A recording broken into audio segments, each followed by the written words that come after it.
ये आपके जनसत्ता का आज का संपादकीय पाठ है। देखिए, संपादकीय पाठ आर्टिकल, एडिटोरियल आपको प्रारंभिक परीक्षा, मुख्य परीक्षा और इंटरव्यू हर जगह मदद पहुंचाते हैं। चाहे आप लोग सिविल सर्विस एग्जाम की तैयारी कर रहे हो या फिर किसी स्टेट पीसीएस एग्जाम की तैयारी कर रहे हो, यहाँ से एक सामान्य जानकारी भी मिलती है, तो इन्हें जरूर पढ़ा करिएगा। हम तब तक सत्य पर नहीं पहुंच सकते हैं जब तक कि मानवीय गरिमा और व्यक्तित्व को समुचित आदर ना दे। इसके अभाव में हमें स्वतंत्र विचार और तर्क प्राप्त नहीं हो सकते हैं। ट्रेंड रसेल कह रहे हैं, सूदखोरी के दुष्चक्र में फंसे लोग, ये आप देखिएगा, और आप देखेंगे कि इसमें लोग बर्बाद हो जा रहे हैं सूदखोरी के चक्कर में। आप देखते हैं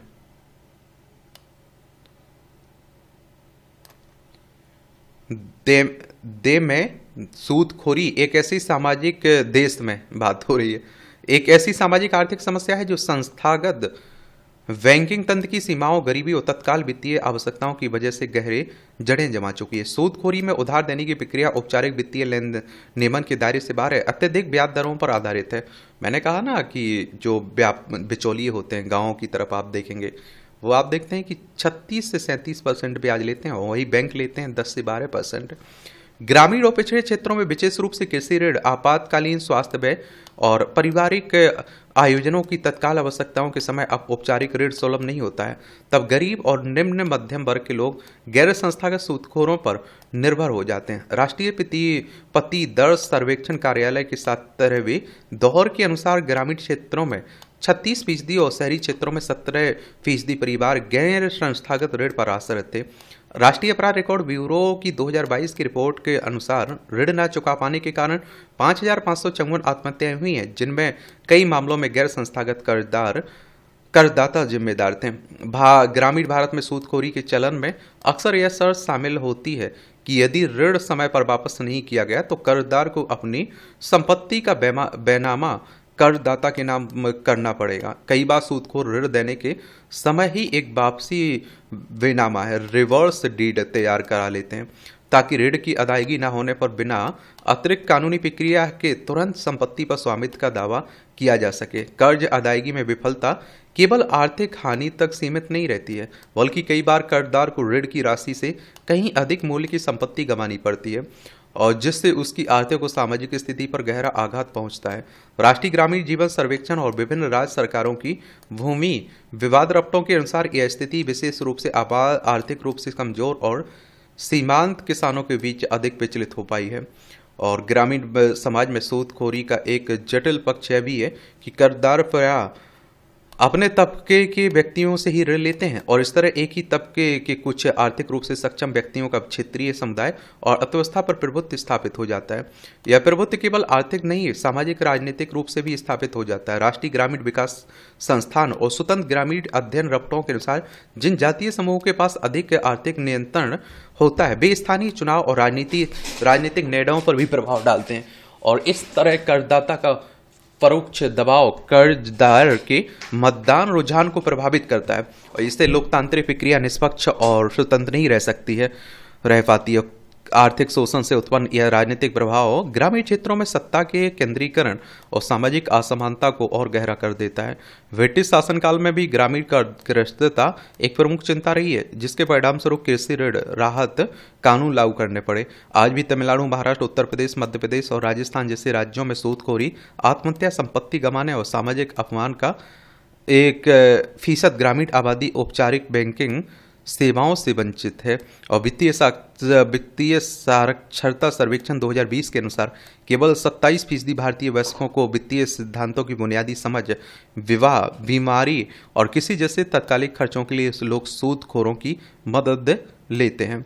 और जहां आप देखते हैं कि ब्याज दरें आप देखते हैं कि कई बार सामान्य से अधिक होती हैं, जो औपचारिक बैंक ऋणों दरों के कई गुना ज़्यादा होती हैं। ग्रामीण समाज में बिना लिखित अनुबंध वाली उधारी भी सूदखोरी को बढ़ावा देती है। सूदखोरी का आर्थिक प्रभाव अत्यंत गहरा है।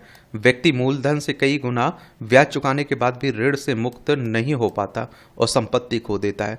NSSO की रिपोर्ट के अनुसार ग्रामीण कर्जग्रस्तता में गैर संस्थागत ऋण साधनों का प्रमुख प्रभाव रहा है। सामाजिक स्तर पर परिवारों में तनाव और मानसिक स्वास्थ्य समस्याएं बढ़ती हैं। राष्ट्रीय अपराध रिकॉर्ड ब्यूरो के अनुसार आत्महत्या करने वालों में बड़ी संख्या में किसानों और छोटे व्यापारियों की थी, जो आर्थिक दबाव के कारण सूदखोरों के जाल में फंसे थे। भारत में सूदखोरी को सीधे नियंत्रण करने वाला कोई व्यापक राष्ट्रीय कानून नहीं है। तमिलनाडु 2003, कर्नाटक 2004, महाराष्ट्र 1940 सहित कुछ राज्यों ने सूदखोरी पर नियंत्रण के लिए विशेष अधिनियम बनाए। भारतीय दंड संहिता आईपीसी की धारा 384 जबरन वसूली, धारा 506 आपराधिक धमकी की आंशिक उपयोग संभव, लेकिन सूदखोरी को अलग आर्थिक अपराध के रूप में आईपीसी में स्पष्ट रूप से परिभाषित नहीं किया गया है।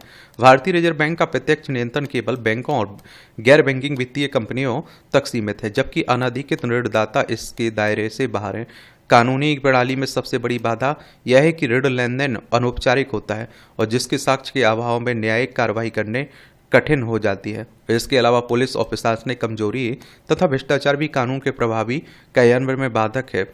सरकारी प्रयासों के तहत प्रधानमंत्री मुद्रा योजना, स्टैंड अप इंडिया योजना, प्रधानमंत्री स्वनिधि योजना, प्रधानमंत्री रोजगार सृजन कार्यक्रम चलाए गए हैं, पर स्वतंत्र आंकलनों से पता चला है कि इन योजनाओं का मुख्य लाभ शहरी और अर्ध शहरी क्षेत्रों तक सीमित रहा है, जबकि ऋण सुदूर ग्रामीण क्षेत्रों में इनकी पहुंच सीमित रही है। और इसके अलावा ऋण प्रक्रिया की जटिलता, वित्तीय साक्षरता की कमी भी बड़ी बाधा बनी है।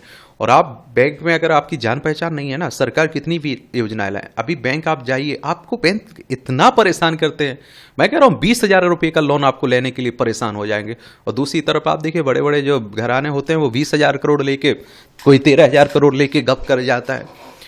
2024 में केंद्र सरकार ने अनियमित डिजिटल और पारंपरिक ऋणदाताओं के खिलाफ एक मसविदा कानून प्रस्तावित किया, जिसमें 7 से 10 वर्षों तक की सजा का प्रावधान है। यह एक सकारात्मक कदम है, किंतु इसके प्रभावी क्रियान्वयन ग्रामीण इलाकों में जागरूकता बढ़ाने की दिशा में भी ठोस प्रयास आवश्यक है। समाधान के रूप में सबसे पहले एक सशक्त राष्ट्रीय कानून बनाना आवश्यक है, जो सूदखोरों को आर्थिक अपराध के रूप में स्पष्ट रूप से परिभाषित करें। इसके साथ ही बैंकिंग सेवाओं को गांव सुदूर इलाकों तक पहुंचाना, ऋण प्रक्रिया को सरल बनाना, स्वयं सहायता समूह तथा सहकारी समितियों को सशक्त करना जरूरी है। वित्तीय साक्षरता अभियानों को ग्राम पंचायत स्तर तक पहुंचाया और स्कूलों में वित्तीय शिक्षा को पाठ्यक्रम में शामिल किया जाना चाहिए। पंचायतों, स्वयंसेवी संस्थाओं और जागरूक नागरिकों की भागीदारी से वंचित समुदायों को इस आर्थिक और सामाजिक दासता से मुक्त कराया जा सकता है। जब तक प्रत्येक व्यक्ति को गरिमा के साथ आर्थिक संसाधनों तक पहुंच नहीं मिलेगी, तब तक भारत में वास्तविक समावेशी विकास और सामाजिक न्याय की स्थापना संभव नहीं होगी।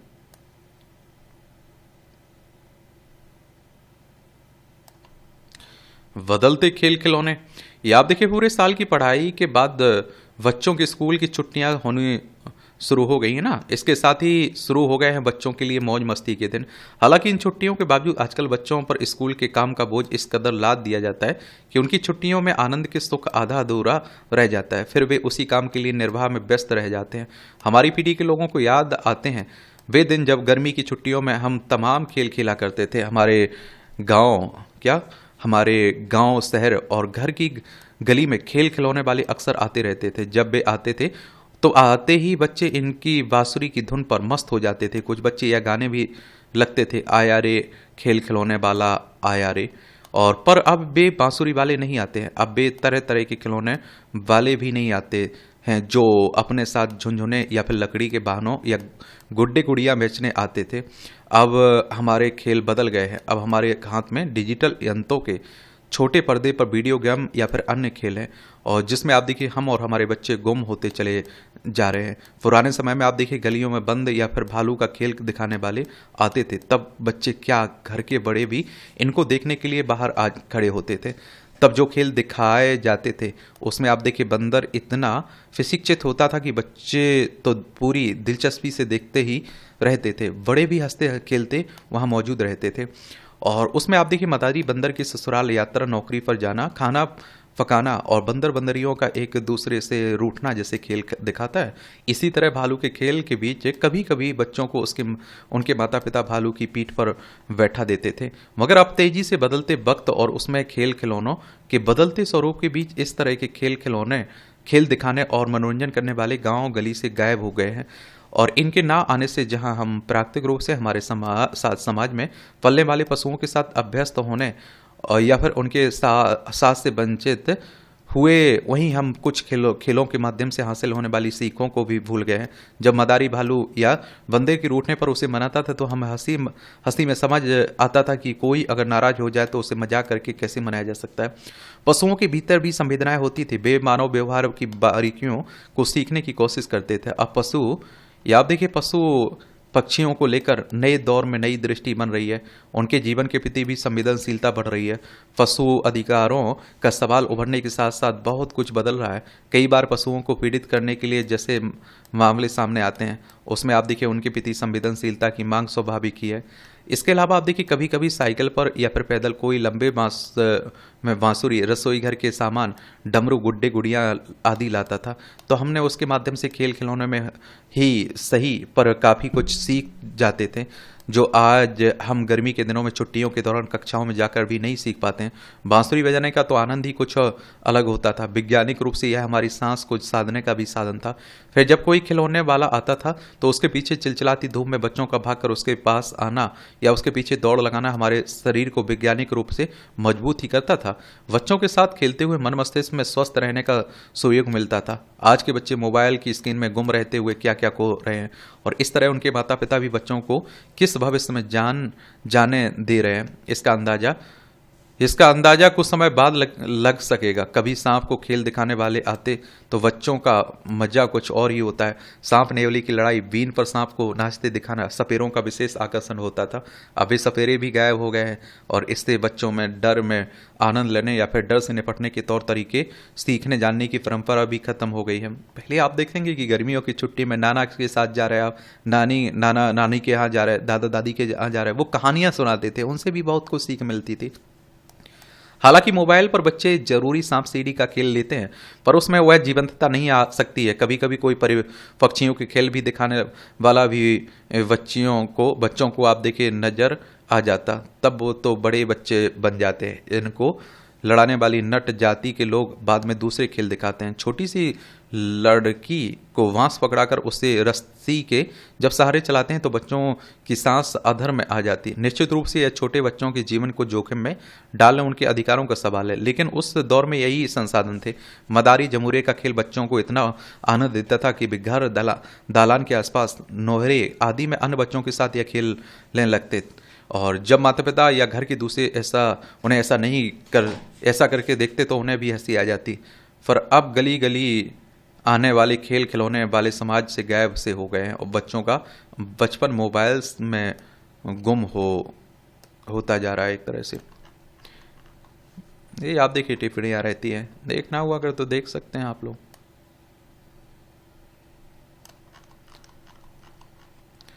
ये आप देखें हादसे की जगह। धार्मिक स्थलों, आयोजनों, उत्सवों में भीड़ को नियंत्रित न कर पाने, आवागमन का समुचित प्रबंधन न होने से अक्सर भगदड़ मचने, दम घुटने आदि से बड़ी संख्या में लोगों में मारे जाने, घायल हो जाने की खबर आती रहती है। मगर हैरानी की बात है उसमें कोई सबक नहीं लिया जाता है। फिर हम लोग इंतजार करने लगते हैं कि कोई दुर्घटना हो, फिर हम लोग जागते हैं, फिर भूल जाते हैं, और यहाँ तक कि उन्हें जगहों पर दोबारा वैसे ही हादसे होते देखे जाते। गोवा के एक मंदिर में हुआ हादसा इसका ताजा उदाहरण है। शनिवार को उस मंदिर में उत्सव में भगदड़ मचने से 6 लोग दबकर मर गए और जबकि 70 लोग घायल हो गए। घटना की प्राथमिक जांच से पता चला कि जिस जगह हादसा हुआ वहां गली सकरी और रास्ता ढलान वाला था। ढलान पर खड़े कुछ लोग असंतुलित होकर नीचे गिरे और जिससे भगदड़ मची और 6 लोग दबकर मर गए।